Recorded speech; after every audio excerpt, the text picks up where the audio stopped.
This is the all-new Honda HR-V, and it's got a much more difficult job on its hands than any HR-V before it.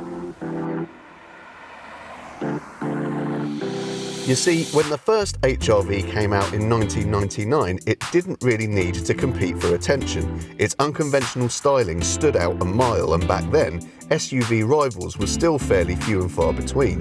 The nameplate was rested for a few years until the Mark II came out in 2015, and although the SUV revolution had gathered some serious pace at that point, it didn't have the dominance that it does today. Fast forward to 2021 and the small SUV sector accounts for about a quarter of all the new cars we buy in the UK, meaning that manufacturers are falling over themselves to present us with new models to tempt us to part with our hard-earned cash. And that means that the Mark III HR-V has more rivals to compete with than ever before. The question is, does the new HR-V have what it takes to stand out in such a crowded marketplace?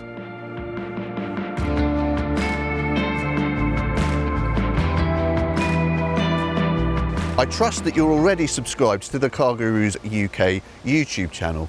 Why wouldn't you be? But in case you're not, then there is your link. You know what to do. In terms of standing out visually, it's a little bit tricky for the HR-V because in such a crowded marketplace, there isn't much that hasn't been done before.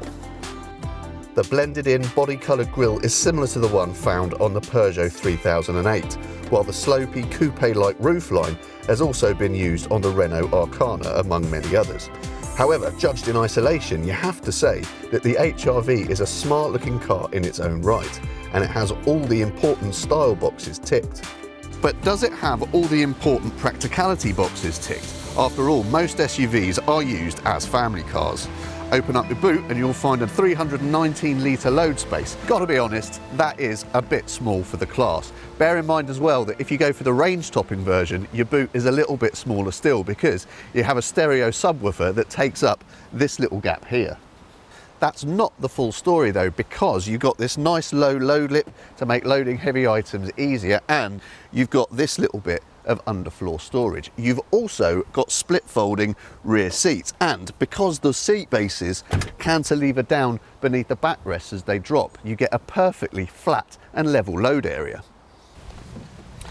And if that weren't nifty enough, check this out. Not only can you easily raise this seat up like so, but you can also lift up the base, lock it in place like that, and you've got this enormous space to carry all sorts of tall items. Now that is a genius bit of design.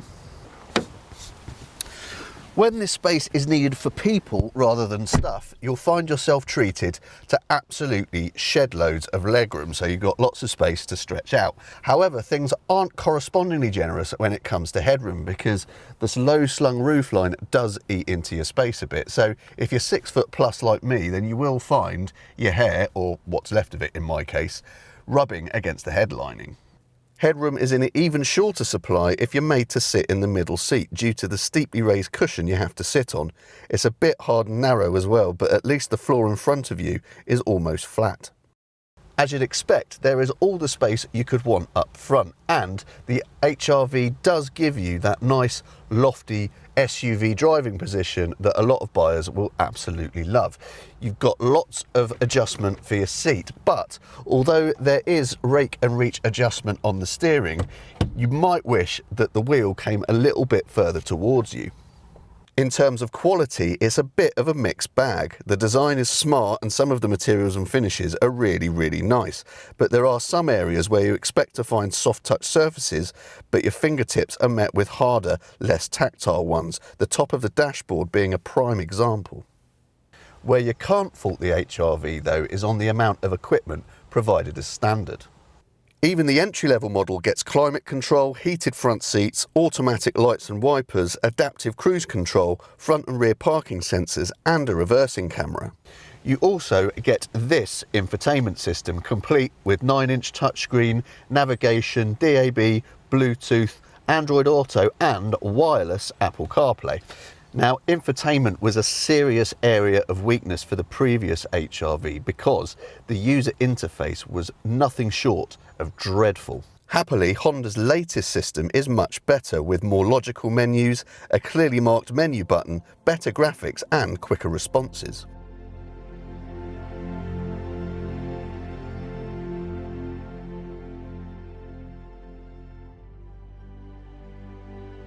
The first important thing to note about the HR-V's driving experience is that all examples have exactly the same self-charging hybrid powertrain.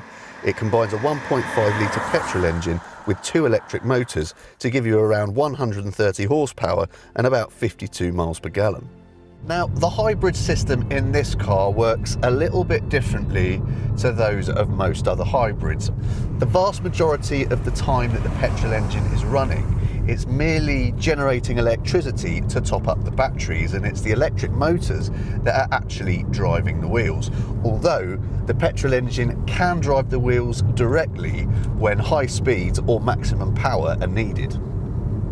You might think that that would equate to a quiet, serene driving experience, but unfortunately that's not always the case. Yes, you can roll around on electric-only power at low speeds for periods of time, and when the petrol engine does fire up to replenish the battery, it does so fairly smoothly. However, if you find yourself needing to give the accelerator anything more than the lightest brush of pressure, which you often will because performance is very limited if you don't, then you'll find that the engine revs absolutely shoot towards the red line, causing one heck of a racket and loads of vibrations through the main controls. The engine also drones away noisily when you're trying to maintain motorway cruising speeds, and it's also joined by a fair amount of road noise. That's a bit of a shame really, because in a lot of other ways the HR-V is a nice relaxing way to get around. There is a slight patter to the ride at low urban speeds, but the suspension is actually really good at absorbing bigger bumps and potholes, and it feels settled and civilised on the motorway. That suppleness, along with the weight of all that hybrid equipment, means that this isn't a car that likes to change direction in too much of a hurry.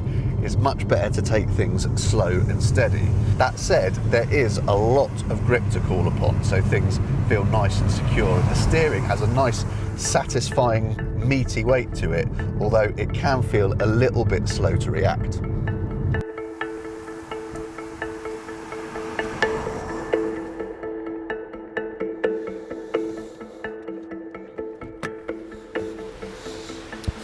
There is a lot to like about the HR-V, not least its comfort, its quality, its generous equipment and its fiendishly clever rear seats. But although it hits the mark in a lot of areas, there are just as many in which it misses, most notably performance, refinement and practicality. Overall, it is a very decent car, one that's worthy of your consideration, and if you've got your heart set on the Honda, then it will cost you a very similar amount to most of its key rivals. For most buyers, however, we think that there are better all-rounders available elsewhere on the market. We'd love to know what you think about the Honda HR-V, so be sure to have your say in the comments, and don't forget to subscribe as well. And if you fancy getting a great deal from a top-rated dealer on the HR-V or any other car, be sure to visit cargurus.co.uk.